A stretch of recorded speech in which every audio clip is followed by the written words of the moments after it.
मैं हूं आपके साथ अवंतिका श्रीवास्तव। रुक करेंगे एमपीसीजी की तमाम बड़ी खबरों का। सबसे पहले भिंड जिले का जिक्र कर लेते हैं। जन्माष्टमी का अवसर था, यहां पर एक जुलूस निकाला गया और उस जुलूस में एक युवक के साथ बेरहमी से मारपीट की गई है। युवक जुलूस में शामिल होकर जा रहा था, इसी दौरान उसके साथ डंडों और बेल्ट से मारपीट की गई। घटना कोतवाली थाना क्षेत्र के सदर बाजार की है। घायल हालत में युवक ने थाने पहुंचकर शिकायत दर्ज करवाई। घायल युवक ने बताया कि आरोपी युवक रिश्ते में भांजा लगता है। पुराने विवाद के चलते मौके का फायदा उठाते हुए साथियों के साथ मिलकर बेरहमी से मारपीट। ये तस्वीरें आप देखिए टीवी स्क्रीन पर। भिंड जिले की तस्वीरें हैं। जन्माष्टमी पर भव्य समारोह का आयोजन था, जुलूस निकाला जा रहा था, लेकिन इस बीच एक व्यक्ति के साथ मारपीट होती है। आपसी विवाद के चलते ये पूरी मारपीट का सिलसिला शुरू हुआ और अब चूंकि संज्ञान में मामला आया है तो पुलिस की तरफ से कार्रवाई की गई।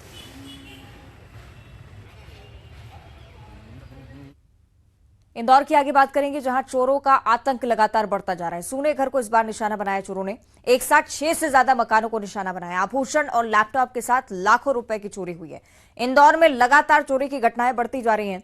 चोरी के बाद सीसीटीवी में भागते हुए ये चोर भी नजर आते हैं। तस्वीरें आप देखिए। हीरानगर थाना क्षेत्र के श्यामनगर एक्सटेंशन कॉलोनी का ये पूरा मामला। यहां पर सूने घर को निशाना बनाते हुए लाखों की चोरी की।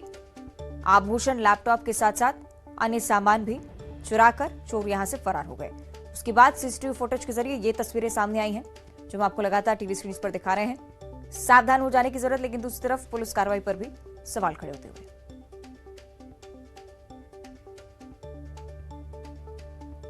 और इंदौर से अगली बड़ी खबर, जहां होटल संचालक ने खुद को गोली मारकर सुसाइड कर ली है। हीरानगर थाना क्षेत्र का ये पूरा मामला है। होटल संचालक का नाम आदित्य शर्मा बताया गया। दीनदयाल उपाध्याय नगर में वो रहता था। हीरानगर पुलिस मौत के कारणों का पता लगाने की कोशिश में जुटी हुई है। सुसाइड नोट भी मिला है, जिसके आधार पर जानकारी जुटाने की कोशिश पुलिस की तरफ से चल रही है। होटल संचालक ने खुद को गोली मारकर सुसाइड की है। 6 से 7 पन्नों का सुसाइड नोट।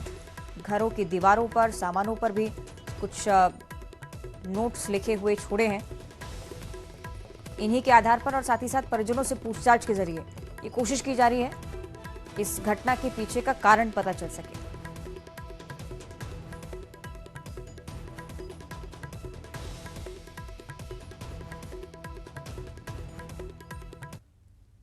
और अब भिंड से अगली बड़ी खबर आपको बताएं। अवैध अंग्रेजी शराब पर बड़ी कार्रवाई हुई है। 1 करोड़ रुपए से ज्यादा की शराब जब्त की जा चुकी है। दवाई के बॉक्स में छिपाकर इसे ले जाया जा रहा था। राजस्थान से आ रही शराब को लाहौर में पकड़ा गया। लाहौर थाना पुलिस की ये बड़ी कार्रवाई। भिंड से ये खबर हम आपको बता रहे हैं। अवैध अंग्रेजी शराब पर एक बार फिर से शिकंजा कसा है। 1 करोड़ रुपए से ज्यादा की शराब जब्त हुई है। दवाई के बॉक्स में छिपाकर इन बोतलों को ले जाया जा रहा था। राजस्थान से आ रही शराब को लाहौर में पकड़ा गया। बड़ी सफलता पुलिस के लिए।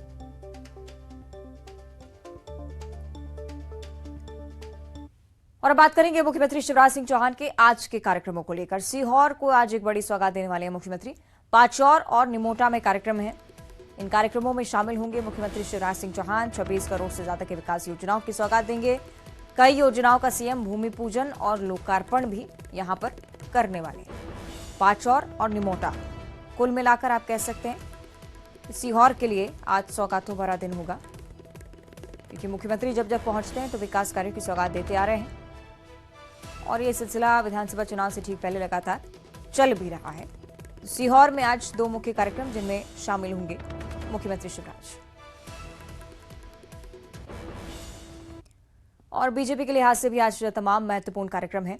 5 अलग अलग शहरों से बीजेपी की जन आशीर्वाद यात्रा एक बार फिर से शुरू होने वाली है। पार्टी के आला नेता कार्यक्रम में शामिल होंगे। ग्वालियर चंबल संभाग की यात्रा सबलगढ़ से शुरू होगी। केंद्रीय मंत्री नरेंद्र सिंह तोमर मौजूद रहेंगे। सीएम शिवराज रथ के साथ रोड शो भी करेंगे। सबलगढ़ से मुरैना रथ से भी सीएम शिवराज सिंह चौहान आएंगे और विंध्य की यात्रा देव तालाब से शुरू होने वाली है। फग्गन सिंह कुलस्ते, राजेंद्र शुक्ला समेत तमाम बड़े नेता मौजूद रहने वाले हैं। खंडवा की यात्रा खकनार से शुरू होगी। सुमित्रा काजडेकर रहेंगी, रथ में वही शामिल होंगी।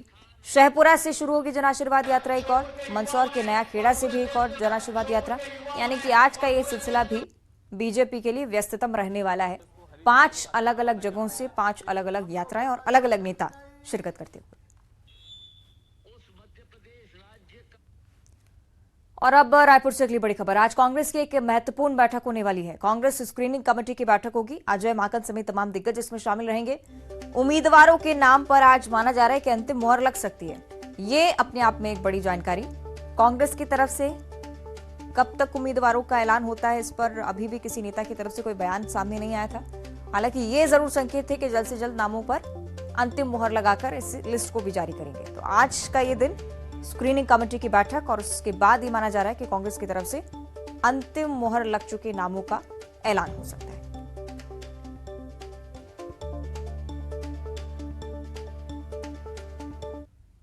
और अगली बड़ी खबर कोरबा से। कांग्रेस प्रदेश सचिव विकास सिंह गिरफ्तार हो चुके हैं। आदिवासी महिला से छेड़छाड़ का आरोप इन पर। जमानत भी खारिज हो चुकी है और जमानत खारिज होने के ठीक बाद एक बार फिर से उनकी गिरफ्तारी हुई। पुलिस ने बिलासपुर से गिरफ्तार किया है। जिला बदर भी हो चुका है विकास सिंह और उसके बाद एक बार फिर से जमानत रद्द होने के बाद पुलिस गिरफ्त में।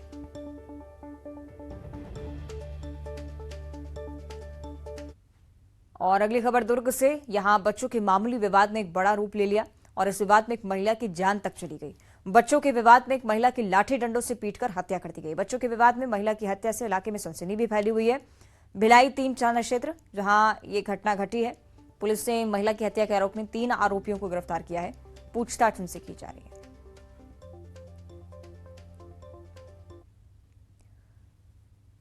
और अब दुर्ग से अगली बड़ी खबर। भिलाई टाउनशिप के लोगों की मुसीबतें लगातार अब बढ़ती जा रही हैं। बीएसपी प्रबंधन ने पानी की सप्लाई यहां पर रोक दी है। सेक्टर 1 और सेक्टर 5 की हम बात करें, जहां पर टंकियों से पानी की सप्लाई पर रोक लगा दी गई है। टंकियों के जर्जर होने के चलते बीएसपी ने यह फैसला लिया है। 2 दिन पहले सेक्टर 4 की जर्जर पानी टंकी गिर गई थी। उस हादसे के बाद से ही बीएसपी ने कार्रवाई की, जांच की है। आपको ये बताएं कि टाउनशिप की सभी टंकियों की जांच करवाई गई थी। अनफिट पाए जाने पर 2 टंकियों से सप्लाई बंद करनी पड़ी। बीएसपी प्रबंधन ने लोगों से धैर्य रखने की अपील की है। कहा जा रहा है कि वैकल्पिक व्यवस्था भी उनके लिए की जा रही है।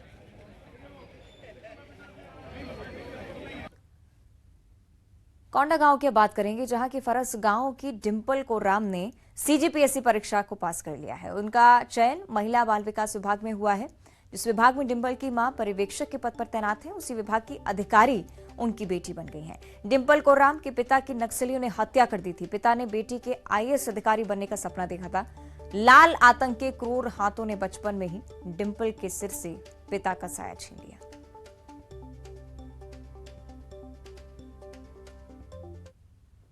सपना था बेटी आईएएस अधिकारी बने, पर एक नक्सली घटने में पिता की शहादत हो गई। पिता का साया न होने के बाद भी बेटी ने अपने पिता का सपना को पूरा साकार किया। हमारे साथ में डिंपल कोर्राम है जो सीजीपीएससी में सेलेक्ट हुई हैं। कितने अटेम्प्ट में आपने अपना सेलेक्ट हुआ? ये मेरा तीसरा प्रयास था। आपने इसके लिए कितना मेहनत किया था, क्या लगता? मैं मोस्टली 6 घंटे से 8 घंटे तक तो पढ़ाई करती थी। कुछ स्लॉट्स में मेरे समय डिवाइड हुए थे। कुछ स्लॉट मैं सुबह देती थी, कुछ दोपहर को, कुछ शाम को। और मम्मी थी जो कि खुद एक पर्यवेक्षक हैं, तो उन्होंने काफ़ी मदद की, मोटिवेटिंग फैक्टर की तौर पे काम किया। और मेहनत तो लगती ही है। बाकी मैंने सेल्फ स्टडी से सारी चीज़ें की है, तो ये सब करने में थोड़ा टाइम लगा। इस वजह से मेरा तीसरा प्रयास लगा है मुझे इसको क्लियर करने में। अच्छा, अब किस कोचिंग सेंटर, लोग कोचिंग सेंटर में जाते हैं, आपने कोचिंग का सहारा लिया या खुद अपनी स्टडी की? मैंने पहले से ही सोच लिया था कि ये चीज़ मैं कर सकती हूँ बिना कोचिंग के, तो मैंने कभी सोचा नहीं कि कोचिंग ज्वाइन करना है। लेकिन बहुत से लोगों ने कहा कि बिना कोचिंग के तुम नहीं कर सकती, लेकिन मैंने वो किया है। और ये उन लोगों के लिए एक सबक है जो कहते हैं कि बिना कोचिंग के कुछ नहीं होता। आप बिल्कुल अपनी मेहनत से, अगर वो डेडिकेशन है आप में, तो आप खुद के प्रयास से भी ये चीज़ हासिल कर सकते हैं। अपनी सफलता का श्रेय आप किसको देंगे? मेरी माता जी हैं। मेरे पिताजी का सपना तो था ही है, लेकिन अब वो है नहीं। लेकिन मेरी माँ ने मेरा बहुत बहुत साथ दिया। हर वक्त वो मुझे मोटिवेट करती थी। हर रोज़ हम बहुत सारी चर्चाएं करते थे कि उनकी माताजी हैं साथ में, और वो जिस विभाग में पर्यवेक्षक हैं उसी विभाग में बेटी अधिकारी बनेगी। कैसा लग रहा है? मैं बयान नहीं कर सकती। मुझे तो बहुत खुशी है, मुझे मतलब गर्व है अपनी बेटी पर कि वो मुझे मेरा जो सपना है अपने पापा का सपना, मतलब उनके पापा जो थे जिला पंचायत सदस्य थे और आईएएस लोगों के साथ अक्सर उनका उठना बैठना बैठकें जो होती थी, तो वो उन सपना देखे थे कि अपनी बेटी को आईएएस बनाऊंगा या प्रशासनिक अधिकारी बनाऊंगा करके। तो मैंने इसे बताया कि पापा जी का ये सपना है करके, तो वो अभी तीसरे अटेम्प्ट ने वो पीएससी क्लियर करी है और मेरे विभाग की मेरे ऑफिसर बन के आ रही हैं, तो मुझे गर्व है मेरी बेटी पर। तो ये है उनकी माता जी और डिम्पल का यही कहना है, संघर्ष करें, सफलता अपने आप कदम चूमेगी। कोई ज़रूरी नहीं है कि पीएससी में सेलेक्ट होना हो तो उसके लिए कोचिंग का सहारा लिया जाए। खुद में हिम्मत है तो कहीं भी सफलता, बड़ी सी बड़ी सफलता हासिल की जा सकती है। फरसगांव से न्यूज़ 18 के लिए विवेक श्रीवास्तव। और अब अगली बड़ी खबर राजनांदगांव से है। आज राजनांदगांव के दौरे पर कांग्रेस के अध्यक्ष मल्लिकार्जुन खड़गे आ रहे हैं। भरोसे का सम्मेलन यहां पर आयोजित किया जा रहा है। इस सम्मेलन में ही शिरकत करेंगे मल्लिकार्जुन खड़गे। दोपहर करीब 12:30 बजे ठेकवा गांव पहुंचेंगे। सीएम भूपेश बघेल समेत तमाम बड़े नेता मौजूद रहने वाले हैं। बड़ी संख्या में कांग्रेस के कार्यकर्ता इस सम्मेलन में शामिल।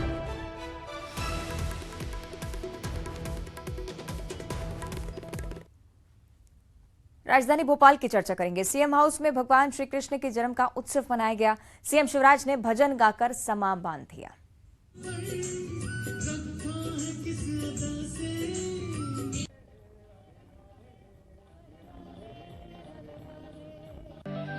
अरे मीठे रस से भरियो राधा रानी लागे, राधा रानी लागे, मैंने खारो खारो जमुना जी जो पानी लागे। रस से भरियो राधा रानी लागे, राधा रानी लागे, मैंने खारो खारो जमुना जी पानी लागे। राधे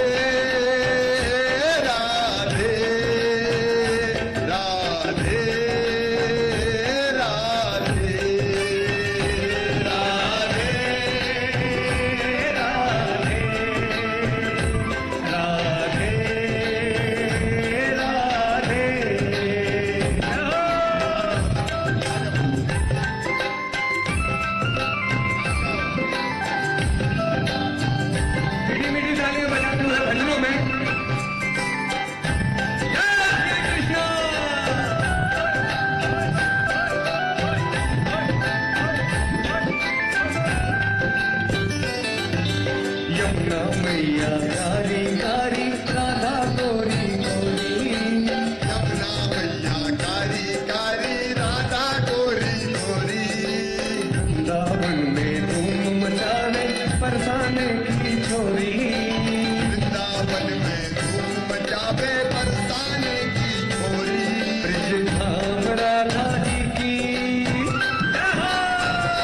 ब्रिज धाम राधा जी की राजधानी लागे, राधा रानी लागे, मनो खारो खारो जमुना जियो पानी लागे।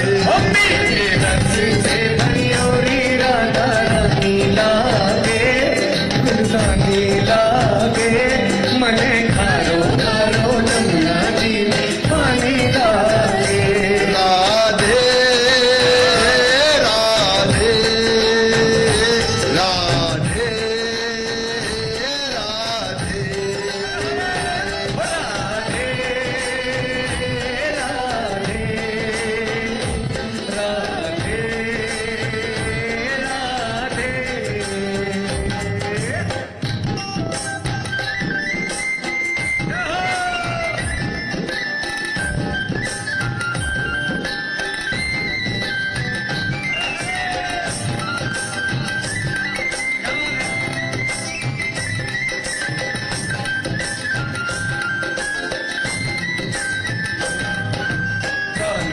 मुरली में तेरे तुमरे बारंबार, मुरली में तेरे तुमरे बारंबार। कोटिन रूप धरे मनमोहन हम ना पावे पार, रूप रंग की छबीली पट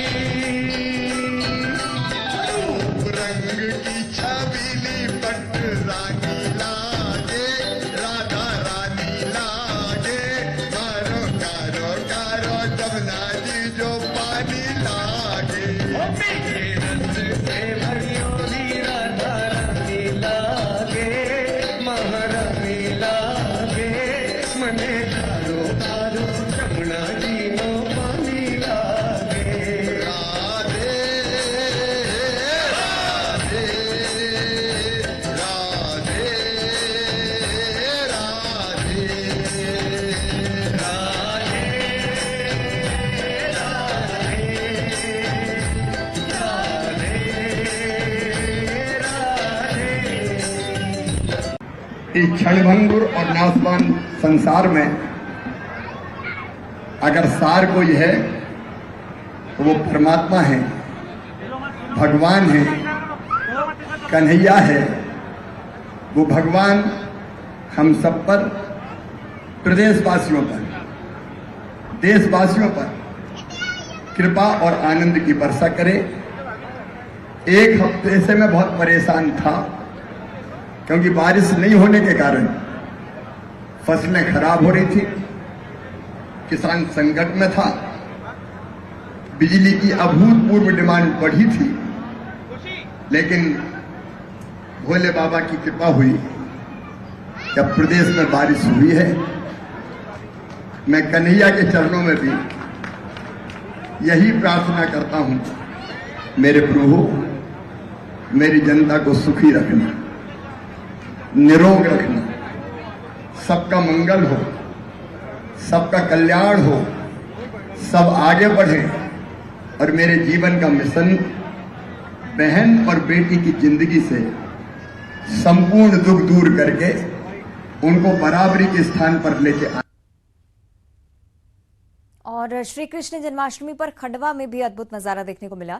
यहां 125 वर्ष पुराने सत्यलक्ष्मी नारायण मंदिर में चंद्रयान 3 और विक्रम लैंडर की झांकी सजाई गई। साथ ही देश के 12 ज्योतिर्लिंगों के दर्शन भी भक्तों को यहां पर हुए।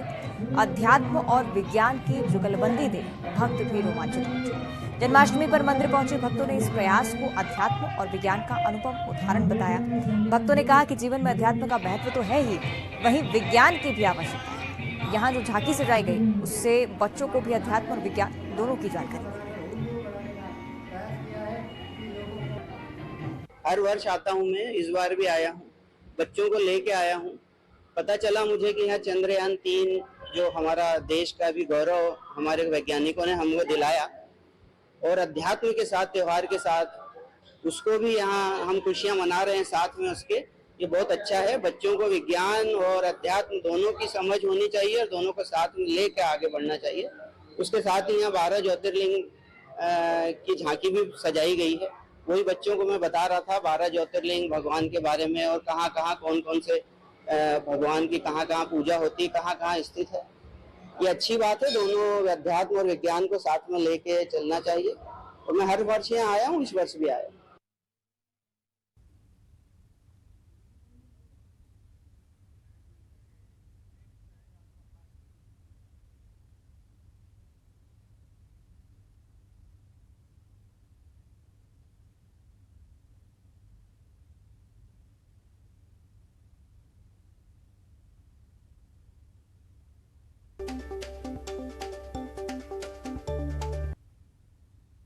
और अब देखिए 25 सेकंड में खबर।